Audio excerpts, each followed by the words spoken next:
ఇప్పుడు మీ ఛానళ్లలో headlines స్క్రోలింగ్లో illegal betting యాప్స్లో నాకు పిలిచారని స్క్రోలింగ్ నడుస్తుంటుంది, హెడ్లైన్స్ నడుస్తుంటుంది నాకు తెలుసు. కానీ ఫస్ట్ దాన్ని గేమింగ్ యాప్స్ క్లారిఫికేషన్ గురించి విజయ్ దేవరకొండని పిలిచారు అని ఫస్ట్ ఆ హెడ్లైన్ మీరు నా గురించి మార్చాలి. ఎందుకంటే బెట్టింగ్ యాప్స్ ఇన్వెస్టిగేషన్ తప్పకుండా నడుస్తుంది. కానీ మనని పిలిచింది వాళ్ళకు కూడా తెలియదు మన పేరు ఎందుకు వచ్చిందో. బట్ మన పేరు వచ్చినందుకు వాళ్ళు వెరిఫికేషన్ చేసుకొని వాళ్ళు డెలిజెన్స్ తీసుకోవాలి.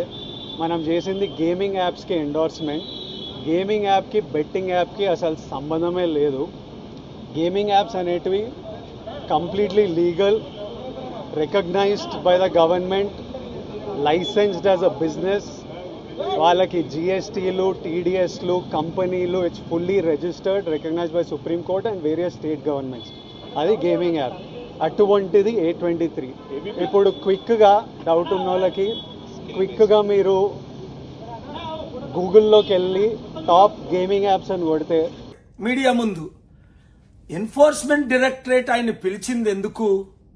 అరే బాబు, నువ్వు ఎంత డబ్బులు తీసుకొని ఈ బెట్టింగ్ యాప్లని, నువ్వు ఈ గేమింగ్ యాప్లని ఎండోర్స్ చేశావు, ఇన్ఫర్మేషన్ అంతా తీసుకున్నారు.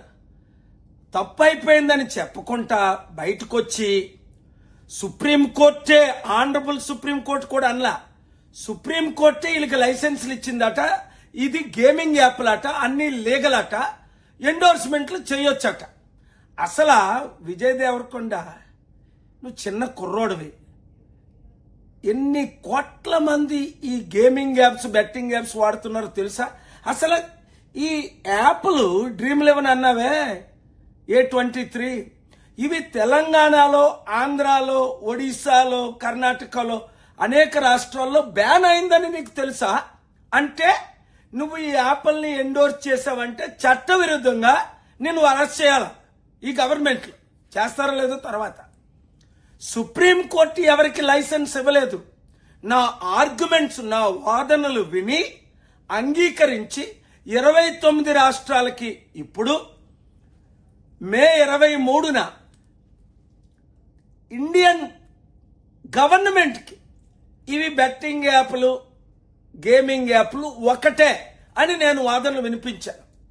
ఇవి రెండు కాదు.